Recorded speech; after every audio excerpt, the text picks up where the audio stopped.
Hello everyone, मैं हूँ रितु। मेरे चैनल में आप सभी का बहुत बहुत स्वागत है। माथे पे सिंदूर देख के तो आपको पता चल ही गई होगी कि मैं एक मैरिड पर्सन हूँ और इसी के बिहाफ पे यानी कि मेरी जो एक्सपीरियंस है वो आज मैं शेयर करने वाली हूँ आप लोगों के साथ। कि आज मैं बताने वाली हूँ कि शादी के बाद जो न्यूली मैरिड कपल होते हैं उनके लिए बेस्ट मोमेंट्स क्या क्या होते हैं।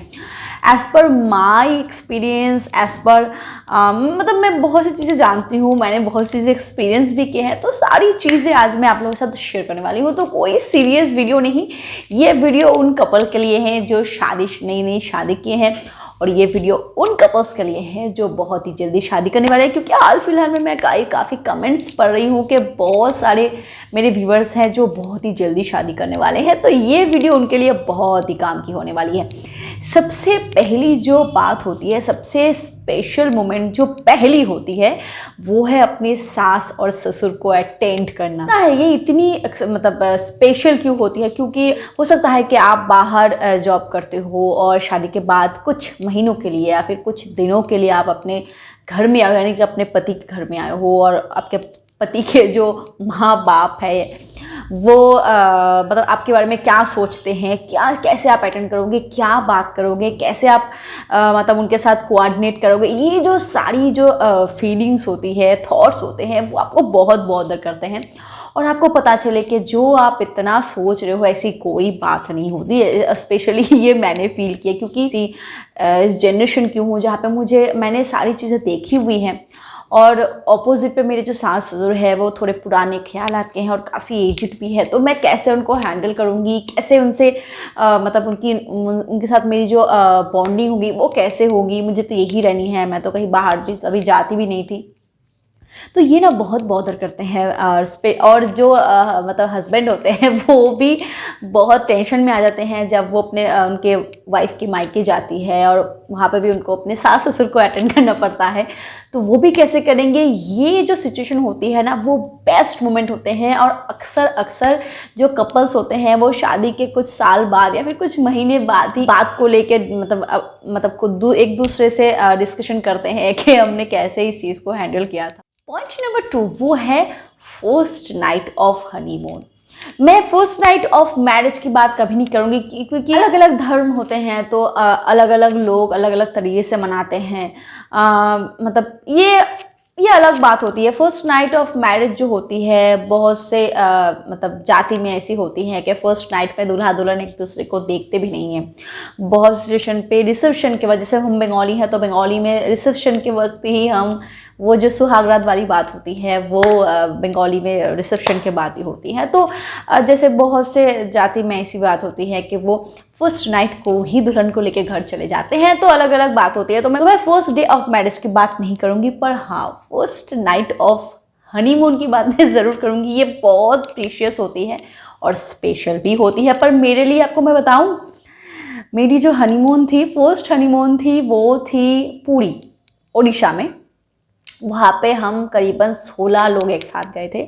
और मेरी सेकंड हनीमून थी कश्मीर टूर, जम्मू कश्मीर पंजाब की टूर थी, और वहाँ पे हम 21 लोग एक साथ गए थे। तो आप सोच ही सकते हो कि मेरी हनीमून की एक्सपीरियंस कैसी रहेगी। पर हाँ, ये मेरी इमेजिनेशन है कि फर्स्ट नाइट ऑफ हनीमून जो होती है वो बहुत कपल्स के लिए बहुत प्रीशियस होती है। क्योंकि मतलब जो बहुत ज़्यादा रोमांटिक होते हैं वो अपने पूरे रोमांस को ढाल देते हैं इस पहले दिन में, और जो अनरोमांटिक होते हैं वो भी कहीं ना कहीं कोशिश करते हैं कि अपने इस दिन को यूटिलाइज करें, स्पेशल बनाएं, कुछ खास करें। तो ये जो दिन होती है वो प्रीशियस होती है, बहुत ज़्यादा मेमोरेबल भी होती है। थर्ड पॉइंट वो है फर्स्ट एनिवर्सरी। यस, मतलब दूसरी, तीसरी, चौथी, पांचवी वो सेलिब्रेट ना भी करे, पर फर्स्ट एनिवर्सरी जो होती है वो बहुत से कपल्स, इवन बहुत सारे कपल्स तो ऐसे होते हैं जो मंथ एनिवर्सरी भी मनाते हैं, सेकेंड भी मनाते हैं, पर मैक्सिमम जो होते हैं वो फर्स्ट ईयर एनिवर्सरी ही मनाते हैं। और ये जो दिन मनाते हैं ना, वो एज मैरिज, शादी के जैसे ही मनाते हैं। और वो एक एक कपल एक एक टाइप के होते हैं, तो वो अलग अलग ढंग से अपनी तरीके से मनाते हैं, पर मनाते तो है और बहुत लोगों के लिए स्पेशल भी होती है, मेमोरेबल भी होती है। पर क्या होता है ना, बहुत से कपल ऐसे होते हैं जो एक दूसरे के साथ एक साथ नहीं रह पाते ड्यू टू देयर जॉब, हो सकता है कि दोनों अलग अलग स्टेट में रहते हैं, अलग अलग जगह रहते हैं, हो सकता है कि हस्बैंड बाहर रहते हैं, तो हो सकता है कि एनिवर्सरी के दिन वो इस दिन को सेलिब्रेट ना कर सके, पर हाँ वो इतना श्योर करते हैं कि जब भी वो एक दूसरे के साथ रहे वो उसी दिन को ही एनिवर्सरी मनाते हैं। पॉइंट नंबर 4 वो है पहली बार अपने पार्टनर से दूर जाना। बहुत से कपल इस चीज़ को फेस करते ही करते हैं। इवन बहुत सारे हस्बैंड ऐसे होते हैं जो घर से बाहर रहते हैं, मतलब सिर्फ शादी के लिए 1 महीने के लिए, 1.5 महीने के लिए, फिर 15 दिन के लिए छुट्टी लेके घर आते हैं और 15 दिन के बाद अपनी नई नवेली दुल्हन को छोड़ के चले जाते हैं। हो सकता है कि वो फिर से वापस आए, और उस वक्त की जो सिचुएशन होती है ना वो बहुत ख़राब होती है, बहुत पेनफुल भी होती है। बिल्कुल मन नहीं करता हो, मतलब उन लोगों को ना मन करता है शायद कि वो जॉब को ही छोड़ दे पर अपनी बीवी को छोड़ के ना जाए, अगर उन दोनों में बॉन्डिंग बहुत अच्छी क्रिएट हो जाए। मैं सबकी बात नहीं करूँगी, बहुत से इंसानों के नसीब में तो झगड़ालू हस्बैंड या फिर झगड़ालू बीवी मिल जाती है। वो सोचते हैं कि कब, मतलब कितनी जल्दी मैं भाग जाऊँ उतनी जल्दी अच्छी बात होती है, पर मैक्सिमम जो कपल होते हैं वो इस दिन को याद रखते हैं कि पहली बार वो कब जुदा हुए थे, और ये कितना पेनफुल होता है ना, वो खुद ही इस बात को डिस्कशन करते हैं कुछ महीनों या फिर। पॉइंट नंबर 5 वो है, गेस करो क्या हो सकती है शादी के बाद एक मेमोरेबल, बहुत ज़्यादा मेमोरेबल पॉइंट क्या हो सकती है। अच्छा छड्डो, टाइम उतना कहाँ है, वो होती है प्रेगनेंसी की न्यूज़ को ब्रेक करना।